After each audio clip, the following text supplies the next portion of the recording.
আজ আমরা শিখব শ্যাল অথবা উইলের ব্যবহার।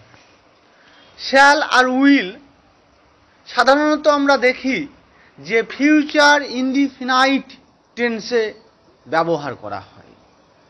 ফিউচার ইনডিফিনাইট টেন্স বলতে কোন টেন্সটাকে বোঝাচ্ছে? যেটা সাধারণ ভবিষ্যৎ। সাধারণ ভবিষ্যৎ ভার্বের সাথে কি যুক্ত আছে? যেমন আমি একটা ভার্ব বলছি বাংলাতে খাই, খায়ের সাথে হর্ষই যোগ আছে, খায়ের সাথে হর্ষই, ছি যোগ করলে হয়ে যায় খাচ্ছি। সেই রকম আমি যদি বলি ব যোগ করি তাহলে বলি খাবো, সেই খায়ের সাথেই কিন্তু হর্ষই, ছ, ব এই রকম বিভিন্ন রকম শব্দ যোগ হচ্ছে, দিয়ে আমরা নতুন শব্দ পেয়ে যাচ্ছি। তো ফিউচার ইনডিফিনাইটে আমরা যদি লক্ষ্য করি তাহলে দেখতে পাবো যে ব, বে আর বি এই রকম যদি শব্দ ভার্বের সাথে যুক্ত হয় তাহলে সেটাকে আমি বলবো ফিউচার ইনডিফিনাইট। আর সহজ জিনিস, আমরা সহজেই দেখে চিনে নিতে পারবো যে কোনো বাক্য ফিউচার ইনডিফিনাইটে আছে না সেটা পাস্ট ইনডিফিনাইটে আছে না সেটা প্রেজেন্ট ইনডিফিনাইটে। এর সাথে কি যোগ করা আছে? খায়ের সাথে ব যোগ করা আছে। অর্থাৎ এই বটাকে দেখে আমি চিনে নিতে পারবো যেটা ফিউচার ইনডিফিনাইট টেন্সে আছে।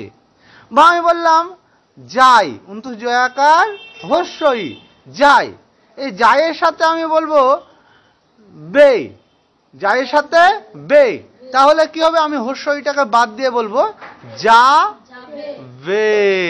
তাহলে আমরা ইজিলি বুঝে নিতে পারছি যে ব, বে, বি এইগুলো যুক্ত থাকলে সেটা ফিউচার ইনডিফিনাইট টেন্স। তাহলে টেন্সটা আমি সহজেই চিনে নিতে পারলাম যেটা কোন কোন বাক্যটা কি না। তো ব, বে, বি সাবজেক্টের পর শ্যাল উইল করবি, না করলে শ্যাল উইলের পর হয় নট, প্রশ্ন করলে সাবজেক্টের আগে শ্যাল উইলকে না দিলে পাকাবে জট। এই কথাটা খুবই তাৎপর্যপূর্ণ। এটার মধ্যেই সব ফিউচার ইনডিফিনাইট টেন্সের সেন্টেন্সের গঠনের কথা এখানে বলা হয়েছে। আমরা যদি দেখি শ্যাল উইল, শ্যাল উইলের পর ভার্বের কয় নাম্বার হয়? 1 নাম্বার বসে। অর্থাৎ সেখানে শ্যাল গো হবে না গো ওয়েন্ট হবে, শ্যাল গো হবে, ভার্বের 1 নাম্বার। আবার আমি বললাম উইলের পর ভার্বের কয় নাম্বার হবে? এটাও তাই, শ্যাল উইলের পর ভার্বের। স্কুল যাব না এরকম একটা বাক্য বললাম, এটা খুব ইজিলি আমরা ফিউচার ইনডিফিনাইটে চিনে নিতে পারবো। কি দেখে চিনবো?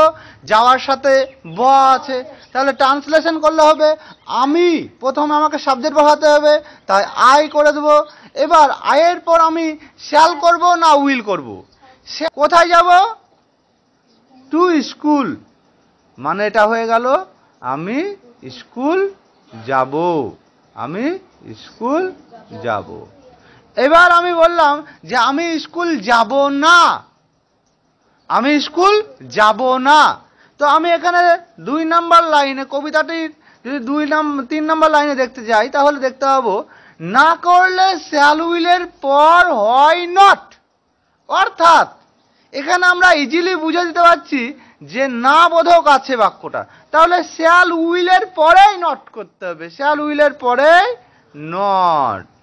তাই আমি কি করব?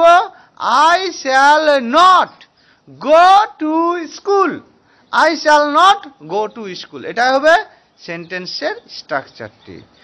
তো সেই রকম যদি বলি, কেউ হয়তো বললো যে I will not go to school, এটা হবে কি? তবে বর্তমানে আয়ের পর উইল বসায় জোর দিয়ে বোঝানোর জন্য। যেরকম আমি বললাম আমি স্কুল যাবই, একটা জোর হয়েছে না, তখন আয়ের পর কিন্তু আমাকে উইল বসাতে হবে, এটা যেন মনে থাকে। হ্যাঁ, এটা করব। আই হয়েছে, আই মানে আমি, করব ইংরাজি কি? ডু মানে করা, কিন্তু করব, ব যেহেতু যোগ হয়েছে তাই শ্যাল ডু।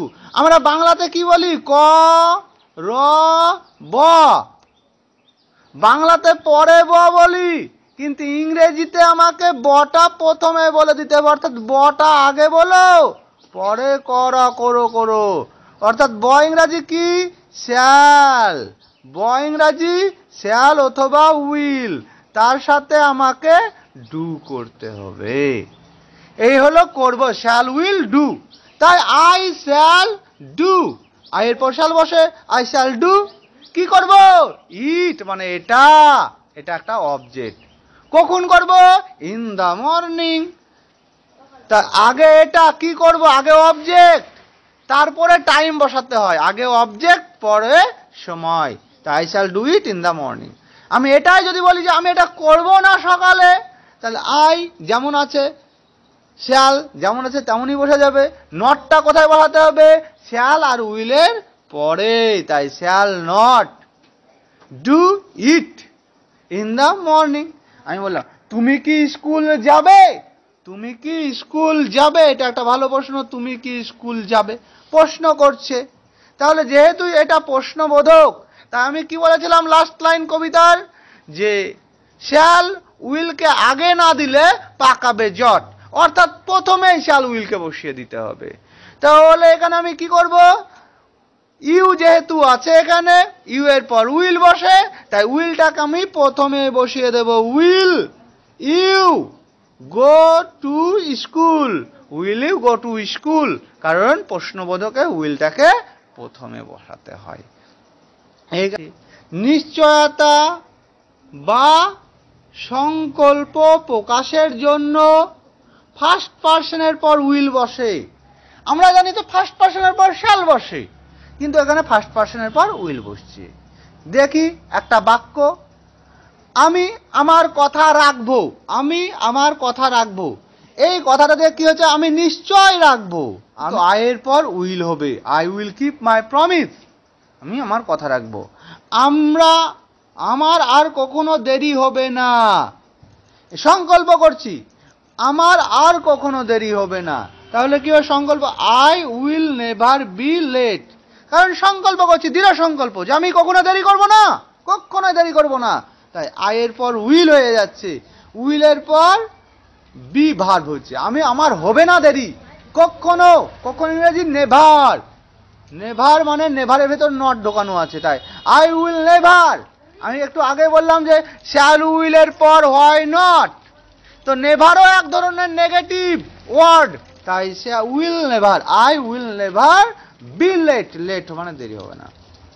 নেক্সট রুল, অনুরোধ, প্রার্থনা, নেমন্ত্রণ করা বোঝাতে আমরা এইগুলো ব্যবহার করতে পারি, যেরকম উইল, উড, উড নট, বা would not, will not, would you mind, এই রকম আমরা ব্যবহার করতে পারি। বিশেষ করে উড নম্রতা বোঝানোর জন্য ব্যবহার করা হয়। নম্রতা মানে কি? হয়তো আমরা বলি না রিকোয়েস্ট, রিকোয়েস্ট, দয়া করে একটু আমাকে জল দেবে, এই যে একটা অনুরোধ। Please give me a glass of water, please shut the ডোর, আমরা বলি কি প্লিজ শাট দ্য ডোর, দয়া করে দরজাটা বন্ধ করো। এই যে এখানে অনুরোধ করছি, এই বাক্যটাকে আমরা অন্যরকম ভাবেও লিখতে পারি। অন্যরকম ভাবে কি? উড ব্যবহার করে বা উইল ব্যবহার করে আমরা লিখতে পারি। Will you shut the door, তুমি চা খাবে, একটা অনুরোধ, তুমি কি আমার সাথে চা খাবে? Will you have tea with me, সাথে ইংরাজি উইড হয়েছে। এখানে একটা খেয়াল করতে হবে, হ্যাভ মানে খাওয়া, খাওয়া বলতে পান করা অর্থে এখানে ব্যবহার করা হচ্ছে। হ্যাভ মানে আছেও হয়, এখানে হ্যাভ মানে পান করা। Will you have tea, will প্রথমে বসে গেছে যেহেতু এটা প্রশ্নবোধক এবং অনুরোধ করছে। Will you have tea with me, এটাকে ওইভাবে করতে পারি আমরা, would you have tea with me. আবার এটাও করতে পারি, would you not have tea with me, তুমি কি চা খাবে না আমার সাথে?